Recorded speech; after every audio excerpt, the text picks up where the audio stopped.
Live from the Washington, D.C. area, it's the Inside Scoop. All the news that our viewers want to know. Now, here's the host. Welcome to Inside Scoop. I am your host, Jolicia Ward. I am an activist, an advocate, and a former candidate for Virginia House of Delegates in District 99.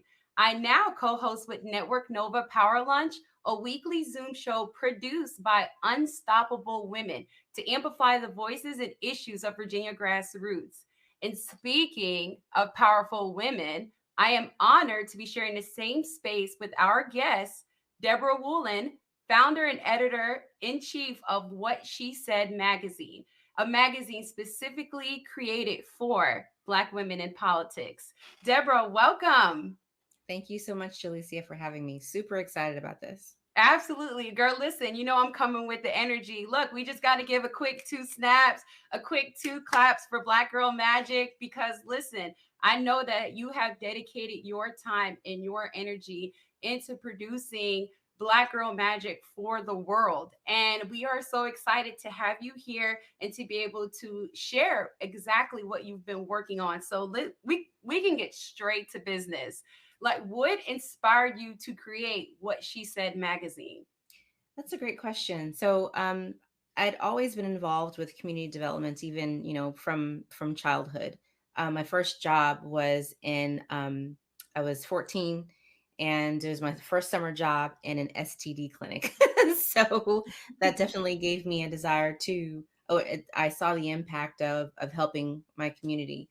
Um, and then, fast forward, I would say the largest impact that I had, or for the longest amount of time, for about 10 years, I was an instructor, a life skills instructor in the Manassas Adult Detention Center. So again, just seeing the impact of touching people's lives, with information and just concern. But then I moved from Prince William County. I moved to Fairfax County, and the commute was a bit long. So I knew that I wanted to make a change, but I wasn't quite sure which direction to go into. So I got into local government. I joined a couple of boards and commissions in Fairfax County. And the end of 2019, beginning of 2020, I wanted to have a broader reach. I really wanted the Black community to know about just the different opportunities there are when it comes to getting involved in local government. Most of the people in my circle, they were most of the people in my circle, friends and family, know the importance of voting at the federal level and even the state level, voting for your governor, voting for, maybe even for delegates.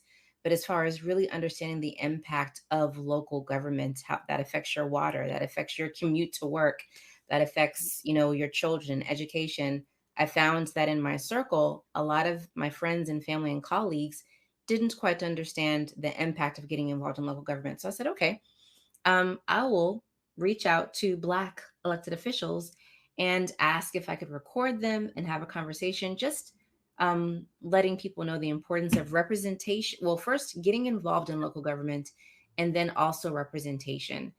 So that went really well. The reception was really good. A lot of folks were just like, "Oh my gosh, I had no idea that local government was so impactful." And then also that we had, fellow African Americans, so many in Northern Virginia. How can I support? Shortly thereafter, there was the murder of Ahmaud Arbery, and then Breonna Taylor, and then George Floyd, and then. So I said, you know what? I really want to do something more impactful. I want to provide more information to get people involved, to kind of dismantle that perspective of they don't care about us. If we vote, how much of a difference does it really make? So I started to put out more content. And then I just saw, we were all impacted by Stacey Abrams, and then Kamala Harris, and people like Angela Rye and Tiffany Cross, and I just noticed a pattern that, of Black women really using their voices to make a difference. And I said, well, there's got to be a magazine out there for those of us who want to get involved, but just kind of like want to know, what's the playbook? What did everyone else do? So I was like, there are magazines out there about kittens and yarn, surely there's a magazine out there about Black women in politics. And there was not. So I said, okay, well, I'll create one. And so that's how I came up with What She Said magazine. Which is absolutely amazing. And then speaking of Stacey Abrams, the work that she did in Georgia, I had that opportunity to go down there, and I remember voting for Stacey Abrams. I worked an 8-hour shift in heels, and I took both my children and I went down there and voted for Stacey Abrams when she was running for governor. And to see what she did, she did not win that race, but she came back. She spent time in the community. She spent time making sure people were getting registered to vote. And then she flipped the entire state of Georgia. And then she turned around and flipped our entire country blue. It was remarkable. And I was really, it was, I'm witnessing and living like, history, Yeah. Black history, modern Black history now. And I was speechless with the amount of work that Stacey Abrams has done, so creating something, I guess it never really crossed my mind to have something like, is there a magazine that I can go to look for these women that I consider are modern, heroes, and honestly, there's not, until now, right? Until we have What She Said magazine. So I think that that's extraordinary that there's going to be a designated place for people like Angela Rye, for women like, Stacey Abrams. Because I remember you telling me, you mentioned Black women open the doors for everyone. That's you know right. right. That's And right. talk to me about that. You say Black women open the doors for everyone. If we sit back and we actually witness and look at the work that they're doing. So, who was the first Black woman you introduced in your magazine, and why? Sure. Because I know that she had a powerful story, and we're excited to hear it. Yeah. So the first woman that I interviewed for What She Said, or WSSM, her name is Berta Mejidor. And she is a Cuban refugee. She's an Afro-Cuban refugee. She lives in Mississippi. And at the time, this was August 2021, there was Cuba periodically will appear in world news because the citizens of Cuba are, I don't want to say, well, they're not happy or looking for a change within their government. So from time to time, global media will take a look at Cuba, or really pinpoint or hone in on what's going on there. And that's something that was happening in August 2021. So I did some research, and I specifically wanted to focus on Afro-Cubans. I really believe that there is a common thread among um, African descendants of the African diaspora. There's a common thread of our experience in different countries, specifically when it comes to oppression. And I think that's associated with the color of our skin. There are groups that have pinpointed, or that tend to pinpoint people with brown skin in the areas of oppression, depriving education, depriving opportunities. So I wanted to focus on Afro-Cubans. So I reached out to her, and she was all for it. I told her, I said, "Hey, I did some research on you, and I'd love to feature you in the magazine." One of the catalysts of her becoming a refugee here in the U.S. is because she simply wanted to open up libraries Oh, in Cuba, wow. and it's not something that the government asked her to do. So because she wanted to open up libraries, and she wanted to offer opportunities of free literacy in Cuba, that became a problem. So her life was threatened, and so thank goodness she was able to get refuge here. One thing in that interview that there was such a fantastic interview that's in our 2021, our inaugural issue of What She Said magazine, but something that she said in that interview really stuck out to me. She said that people in Cuba look to Black Americans kind of like for the playbook, for the blueprint of civil rights, and that meant so much to me. It's kind of like when you're in a situation, or when you're here in the US, and you just kind of think, okay, another day of overcoming, or another day of opening the door for someone else. But when you really think about the global perspective. And when someone tells you that your struggle and your triumphs aren't only for you, we are learning from you, it Right. just it just gave me a sense of strength and determination to move forward with What She Said magazine. And just going back to something that Mhm. you said, I want the future Stacey Abrams. I want the future Angela Rise, the future Kamala Harris's to look at What She Said magazine. What did they do? What did this woman do? To how can I implement that in my city, in my country, in my town? Because they were successful. So that's what I want What She Said magazine to be, the playbook, the blueprint. That's so powerful. And, it is a blueprint, and that's exactly what it will be. Just the thought of like, our daughters, like my daughter having that opportunity to flip through that and see her story and know that, that they are looking towards us, and, we're creating that global impact, right? And it's such a powerful mechanism, Thank you. her story is magnificent. And listen, speaking of her story, um, that it brings me to think about, because I did have the opportunity and blessing to go through this wonderful magazine. Um, what other story would you like to share with us that you believe would have a significant impact for our communities? Oh my gosh, I'm thankful for every woman that has allowed me to interview her. There haven't been, if there's someone who has not interviewed that I've reached out to, is simply because of timing. Right. But I'm really thankful that every time I've reached out to someone to say, "Hey, I'd love to feature you in What She Said magazine," the response has been the same, like, "This is needed. Like, we definitely need this." Um, I would say one of the more pivotal, or um would I use the word pivotal? Not pivotal. Um the more shining stories, I would say, or one of the more touching accounts. Actually, there are a couple. Well, there's more than one. And you got to love your own baby, right? Mhm.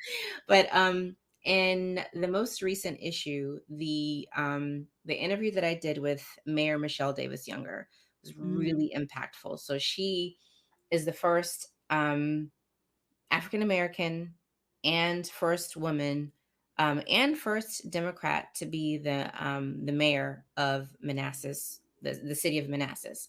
And that's Okay. significant for a number of reasons. So Manassas is a Civil War stronghold, has a lot Okay. of Civil War history, um, for the Confederacy.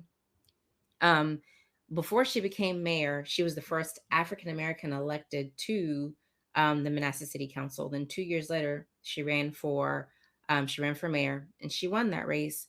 But what was significant was when she ran, she shared that when she ran for city council in 2018, her father held the Bible for her swearing in. She said that he was tearful, and she was Mhm. just like, oh, she asked him like, what, Dad, why are you crying?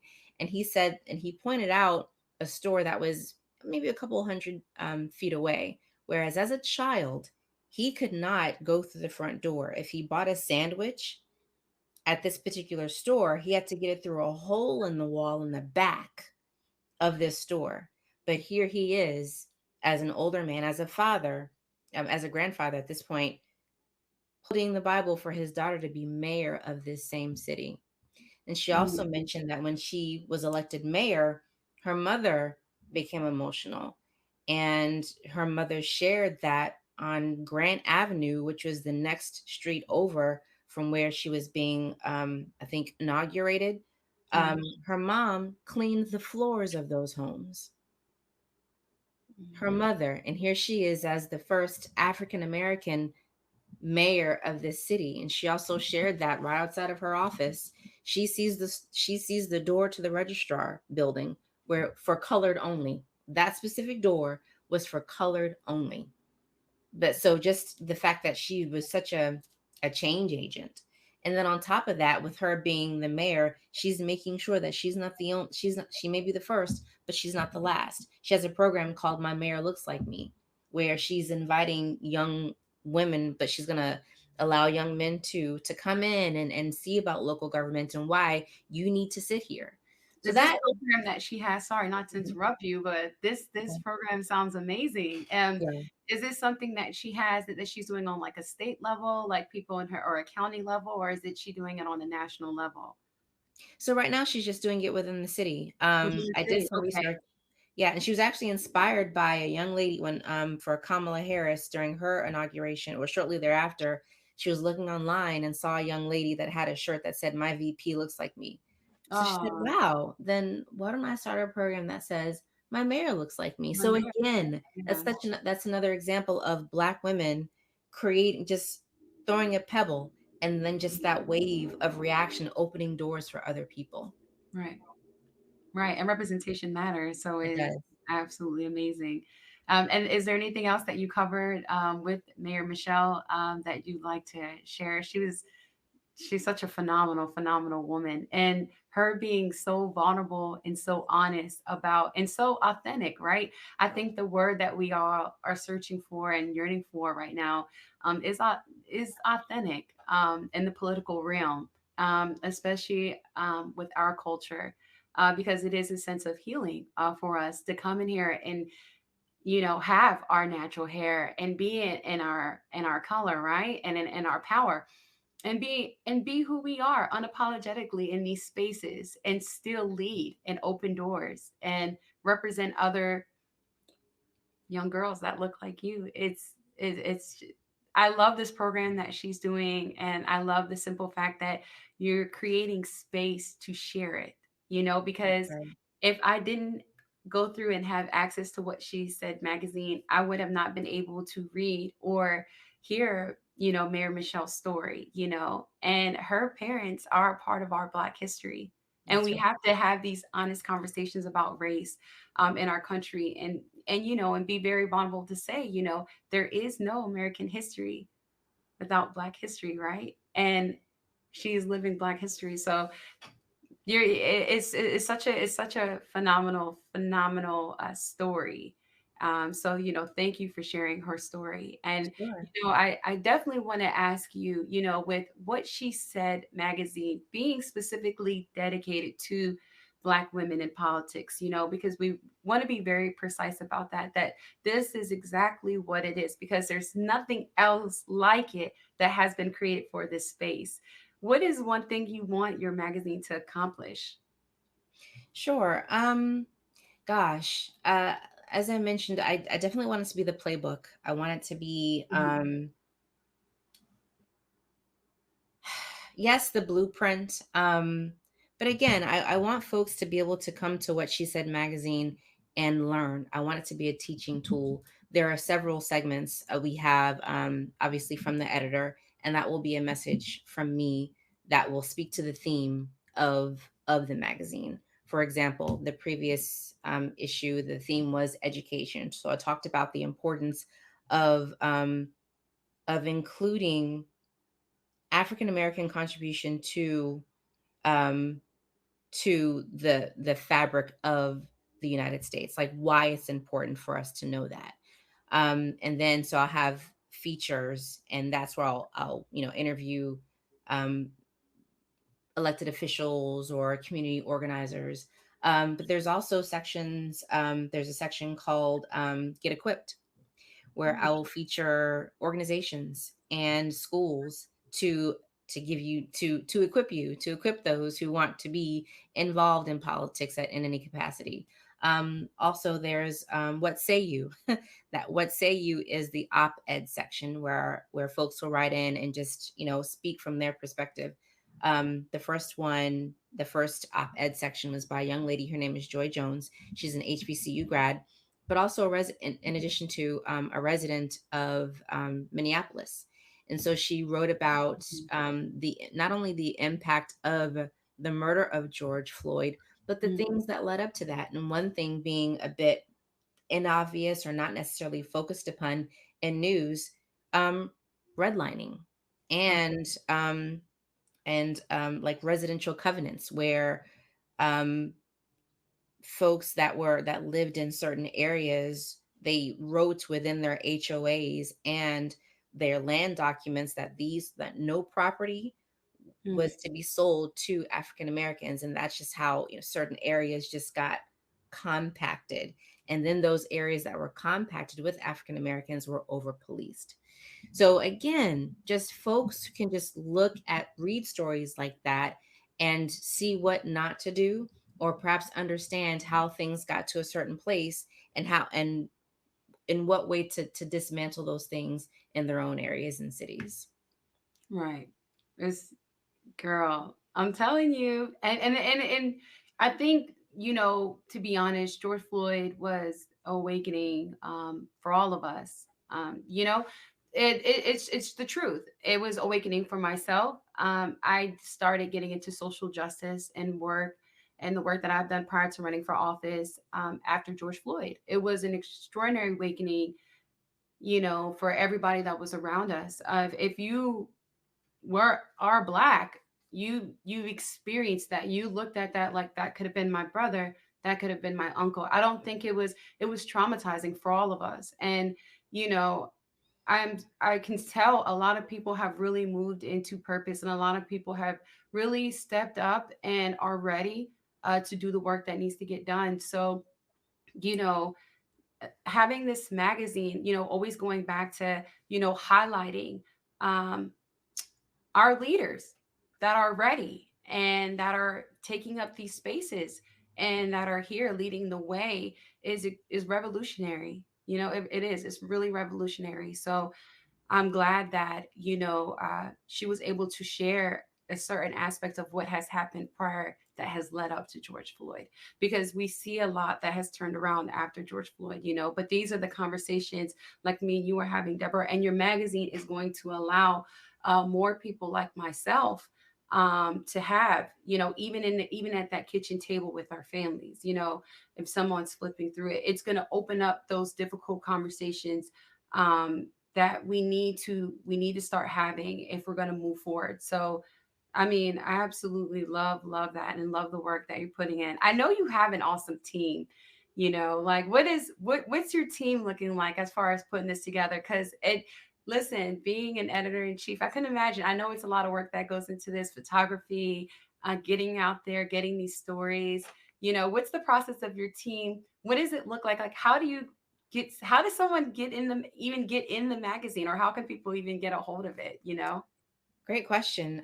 So I have two staff writers that are fantastic, Sheridan Watkins and Brianna Rhodes. You'll see their pictures in the contributor section of the magazine. But I will just do some research and contact folks and just say, hey, this is our link. Would you like to be involved? So I'll schedule the interview and connect them with Brianna or Sheridan.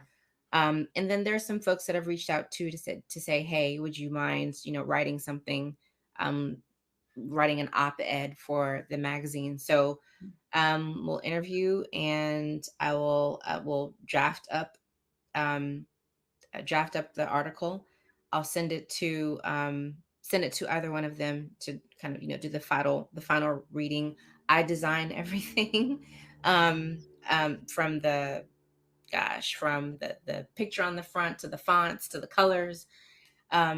One I do believe that one day it's just going to be this multi-million-dollar publication, and I'll have a staff to do all of that. But right now it's the three of us, and then folks that are contributing writers. For folks that would like to be featured, please, I encourage you, please email us at subscribe at what she said magazine, or subscribe at what she said mag.com, or editor at what she said mag.com. And I'd love to set up a conversation to chat and have folks chime in. That's absolutely amazing. Do you guys have like an application process, or is it just like, listen, you're just going to come in and open up that floor for conversation, with a former candidate or someone that's in office now, and kind of have that opportunity to unravel. You know, Are you guys? And then, well, I'll obviously let you answer that too. And then if you can throw in there, if you are, statewide or nationwide, like, as far as your magazine, are you global? Like, what do you know? I'll let you answer the first one first, and then definitely chime in with, where do you guys stand as far as, so people can have access to it? Absolutely. So you can, we are digital. We are a digital publication for now. As demand increases, I would love to do print. I've also entertained the concept of printing special editions, like a limited edition. Um, so right now it's completely free. You can go to whatshesaidmag.com to access all of the issues, and feel free to share it with your friends. Um, and I'm sorry, what was your second question? No, you're fine. And then I need to know. Well, you know what? I think you actually honestly answered it Okay. because if you think about it, I wanted to see, hey, is it like a statewide, countywide, right? When we talk about politics, we always have to say county, state, national, where are you Mm. at and how can we get involved and how can we get a hold of it? But since you are digital, I think that you are opening it up to national, which Actually, is right. yes, national and international. The very next issue, the April issue, is going to be about the global South, the African diaspora, Black women that are doing things globally. I'm really, really excited about that issue. So yeah, it's global. Oh, wow. Have you found someone to feature in that global issue yet? I have. So I'm Oh, really, look at yeah, I'm excited that. about. So they're just to give a little tidbit, Yeah, there's a give us a group. little sample. There is an organization in Colombia that I'm going to Okay. feature. And you know what? Why don't I save that for the next segment? To leave a little cliffhanger there to before I tell you all about this organization. Okay, well, listen, I want to hear. I want to hear. I wish you can tell us who you have coming in and what's coming up next and who's got this international work down, because I'm obviously very passionate about the global work that Mhm. needs to get done and also passionate about our democracy and what needs to get done here, for all of us. So I'm really Absolutely. I'm excited to hear. So we can definitely pick it up in the next segment. As they head toward the finish, Warren has built a substantial lead and headed for her 4th gold medal. She's ahead of the world record pace by at least half a second, and oh, wait, what's she doing? I think she's doing a headstand. Why would she do that? She's stopping. She stopped. I've never seen She was so anything close like to the this. finish, and she stopped. I mean, I don't know what this she's is thinking. unbelievable.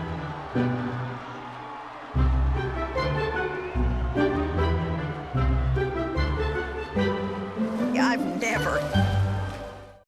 Caitlin, be serious. No, take the oath. Come on. I'm totally taking this seriously. Okay, I'm ready. You may begin. I pledge that I will never meet in person with anyone I first met online without checking with my parent or guardian. And furthermore, if my parent or guardian agrees to the meeting, it will be in a public place and my parent or guardian must come along. Do you pinky swear? I do. When you teach your kids about internet safety, they'll pass it on. For more information, go to cableclicksmart.org. America, land of the free. It's at the core of who we are.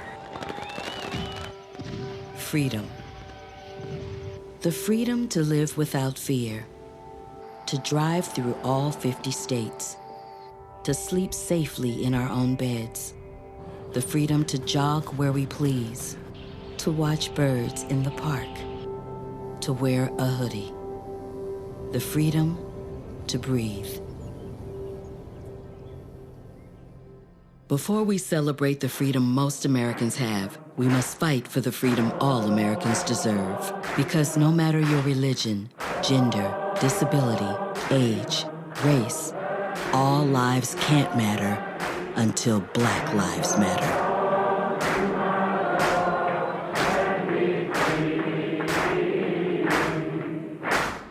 STEM is the discipline of hard numbers, precise, no margin for error.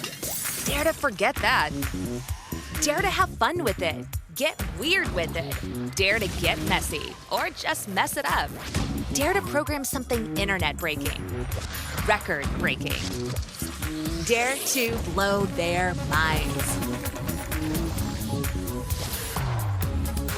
Dare to try. Dare to fail. Dare to keep daring.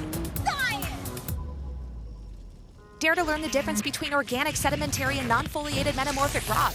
Get outside, find those rocks. Dare to be homeroom famous, a high school fable. Dare to send those old STEM theories flying past the neighbor's house into outer space. And for the love of STEM, dare bigger.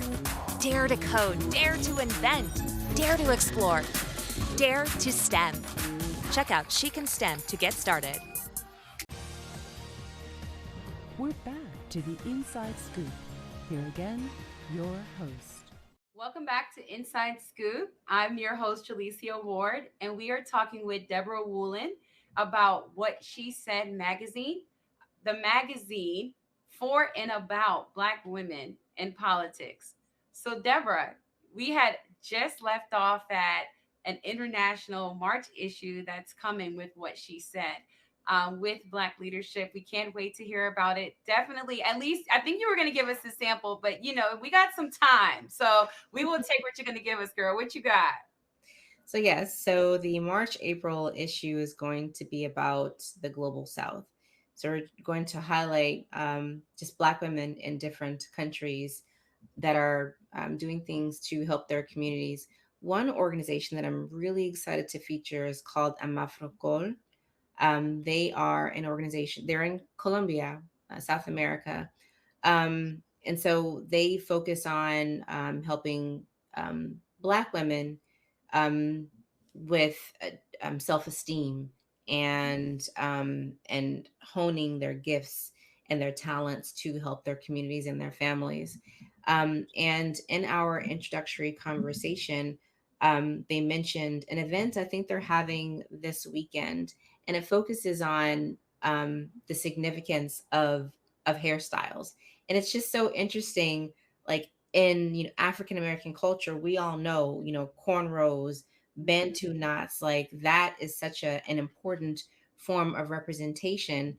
And kind of as a side note, that made me think about the Crown Act, that now it protects African American hairstyles. It protects us from being reprimanded and not being able to work, kids not being able to go to school because they have locks or because they have braids. But at any rate, this event that Amafrocol is going to have in Colombia is going to talk about just the history of those African hairstyles. And she mentioned how during their own slave period, the women, when they had cornrows, how it meant something. Like a bantu knot meant a mountain. And the different designs that they used to cornrow, they were escape routes. And at times how they would hide, pieces of grain in those cornrows for, so they could have something to eat on the journey. So it's just things like that I'm really excited to focus on in the magazine. But again, that messaging, that that plan of action, that blueprint there in Colombia, perhaps it'll help an African American, but someone within the diaspora in Australia, someone from the diaspora within Europe, someone within that, we just don't know. But it's just like when you know that you have a shared experience, it strengthens you on the inside. It strengthens your resolve to overcome. It's so true. Yeah, and I 100% agree with the strengthened experience and a similar experience, because it does make you more connected and more powerful. So that's just a powerhouse. And I know you were also in the talking about some new topics that you have coming this year that people may not have access to yet. But since you're just giving us samples, you might as well just throw in some more. Not let me know if when I'm being too greedy, okay? But I will take these samples. So, what are some of these next topics you got coming up this year as well?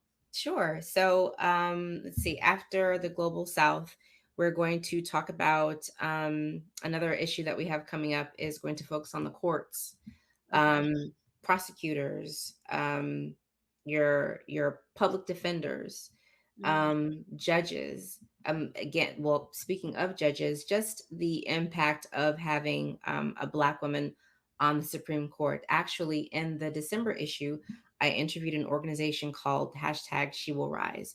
And their whole goal for the past few years actually is to underline the importance of having a Black woman on the Supreme Court.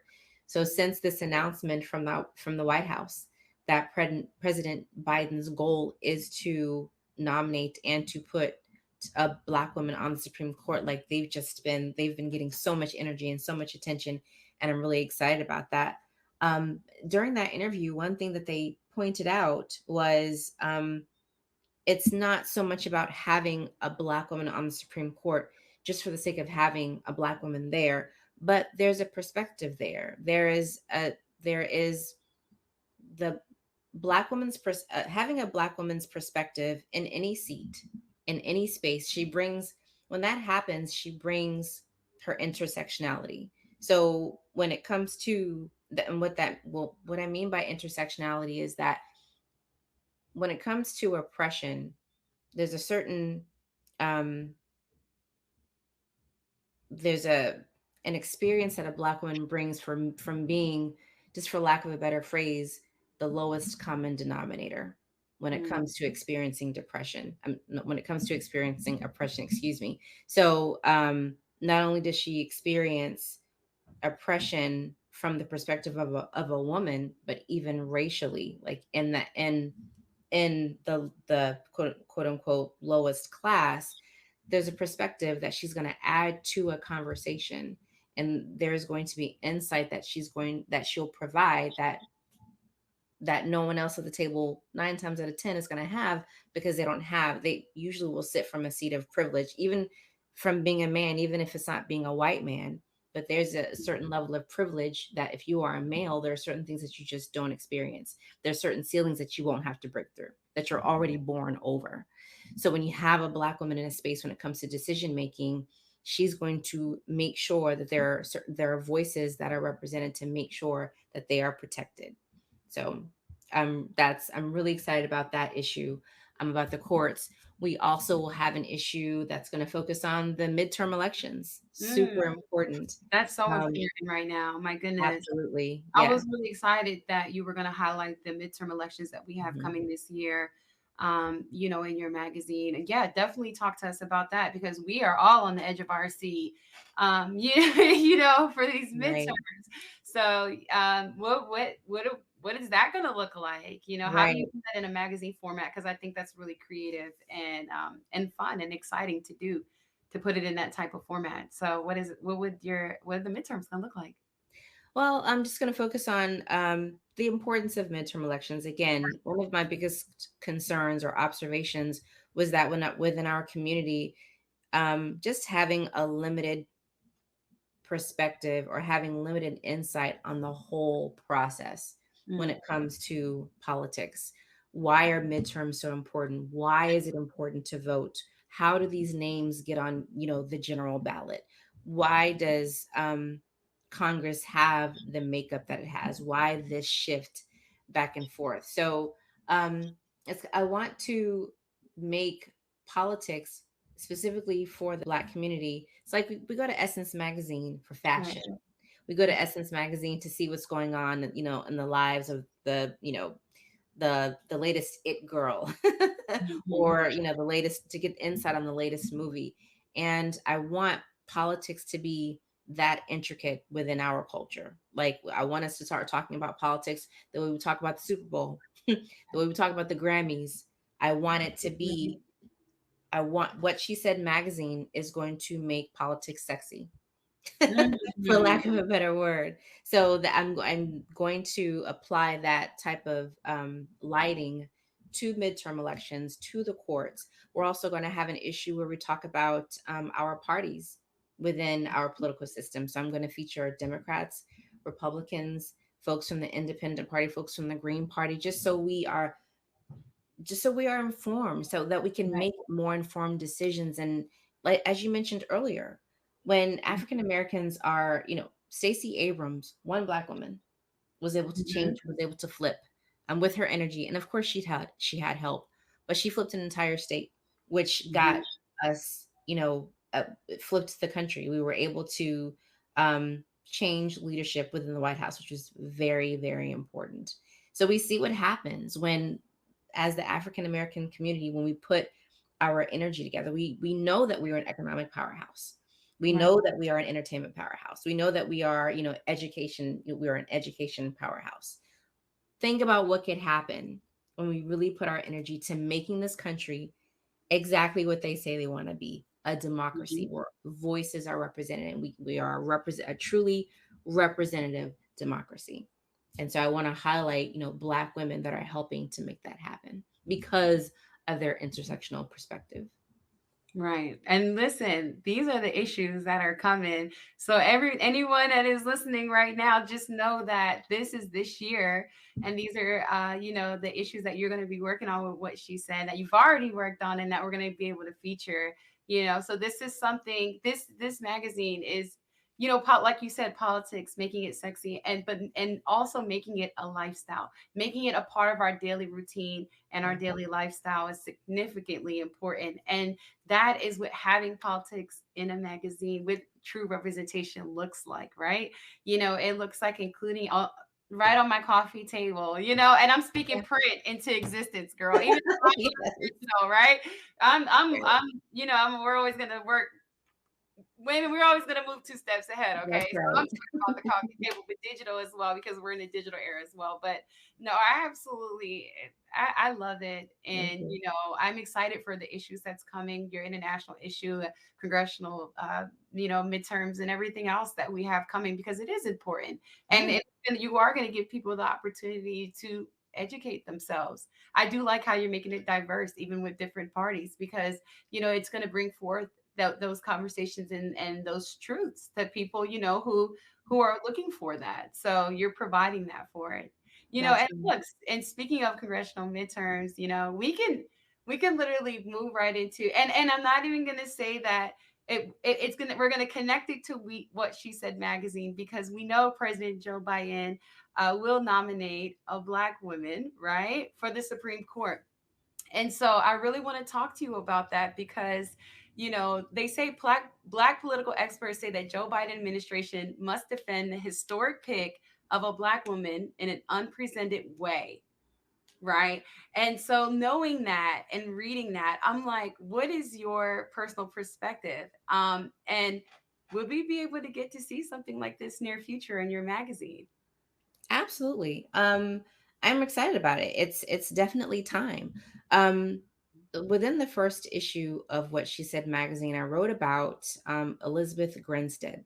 Elizabeth Grinstead, in the 1600s, she was biracial. Her mother was an enslaved African woman. I prefer to say kidnapped, because that's what happened. She was a kidnapped and enslaved African woman. Her father was an Englishman. And so initially, her father did not want to claim paternity. But at the time,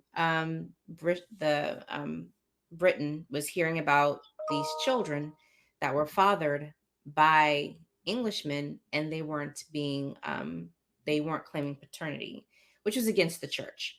So they were just like, no, look, you can't do this. You have to claim paternity. So a number of people within the Virginia colony, said, no, this is indeed your child. His name was Thomas Grinstead.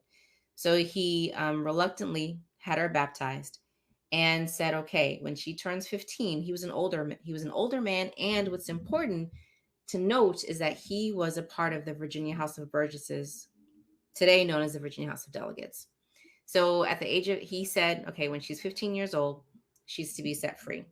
He died before she turned 15. He put her in the responsibility of another man. He sold her to another man. He sold Elizabeth to another white man, and with the same understanding, like, look, when she turns 15, she's to be set free. The other white man who bought her did not honor that. He too was a member of the Virginia House of Burgesses, and kept her until she was like in her 20s.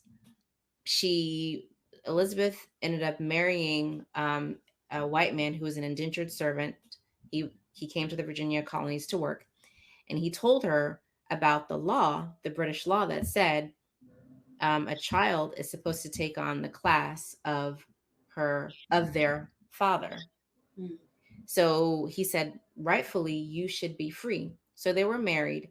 Um, they had a child together. So together, she and her husband, and they hired a lawyer, petitioned for her freedom and the freedom of her child, because at that point, she and her child were the property of the family that she was given to.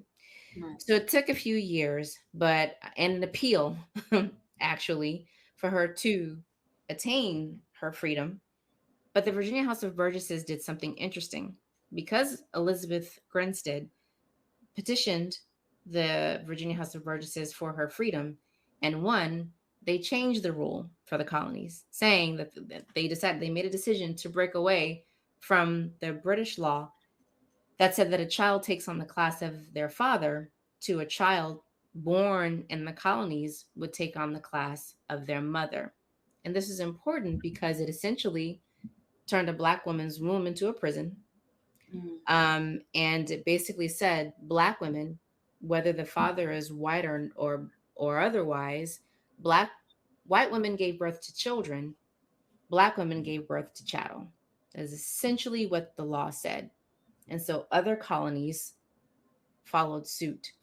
So, and there just been other instances, not only in the Virginia colonies, but instances where Black women just had zero autonomy over their bodies, over their identity. There was another case. There's a young woman named Celia. This was it was a colony within the Midwest. She was bought at 14 years old, raped from the trip on the way to where she would live by her owner. She was raped for about 5 years. And one night he told her he was going to come to her quarters, and she was pregnant and she was tired, and she begged him just not tonight, essentially. And he proceeded to come after her anyway. She took a club and she hit him over the head and she killed him. Long story short, she was tried and found guilty. And the judge said because she is property, she had no right to defend herself, essentially, making her, you are unrapeable. No matter what someone does to you, because you are property, you have no right, you have no autonomy over your body. Mm-hmm. So she was found guilty. She was pregnant at the time. They allowed her to give birth before they hung her. Her child was stillborn. So she was hung after she gave birth, and her 2 children were sold. So it's just these instances where it's just time. No, we don't have those laws anymore, but it's time, and it's appropriate for a Black woman's voice to be heard on the Supreme Court, to make sure that instances of injustice don't happen to voices that are not represented at that level right now. So that's, to me, that's the importance of having a Black woman on the Supreme Court. Right. Having a Black woman on the Supreme Court. And we want everyone to understand the significant impact of why you are sharing these stories. There's experience and there's lessons, and it is behind these stories, right? You share this so people, we're giving you the opportunity to be able to understand the critical importance of why Black women are important for our American democracy. And that's why it's so significant to have a Black woman on the Supreme Court. So thank you so much for even just sharing these stories and allowing us to experience the historical aspect of the journey of oppression, and why we need to see that level of representation, why we deserve to see that level of representation now, right? So, and I know, speaking of stories, I know you have. I was going through the magazine, and there was a story that stood out to me. Rose Stayram, if I want to make it. I think that's her full name. Speaking of stories, share Rose's story with everyone, that's in What She Said magazine, because we're always going to route people back to understanding, the historical aspect of it. But what you are building is modern day Black history in the making now, and creating it into a daily lifestyle for all of us in magazine format. So, Rose is a part of that. So definitely share her story with us. Absolutely. So one thing that I want to pinpoint in what she said magazine is that Black women literally touch every aspect of politics. And one example of that is production. So Rose is so when you go to an inauguration or when you go to a huge political event, you see the lights and you see the staging. That is a very male dominated space. She was the point person for the Obamas, for oh gosh, the Deval Patrick. Sorry, he was the governor of Massachusetts, um, as well as the Clintons. I mean, she's like the point person for production, and so her journey to get to that place, which is very male, very elite, because it's not necessarily a space where you, as a volunteer, that you make a lot of money, but you get to be in the space of what we call political elites. So you had, kids who, you know, kids of governors and, senators in this space. And here she was, this older, she was in her 30s when she got started. So it took some time, but she really worked hard. And I really found her story interesting because of just her start. Her mother was West Indian, didn't have a lot of education when they came to the States. She experienced homelessness. Her mom did eventually get their own space, but she experienced homelessness, and that impacted her experience in school, in public school. So she got bad grades, and so she would cope by eating and just kind of goofing off.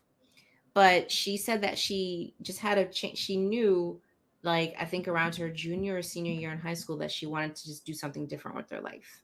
So she did a 180. And she said, you know what? I am going to go to Harvard or Boston University. I'm going to get into one of these great schools up here.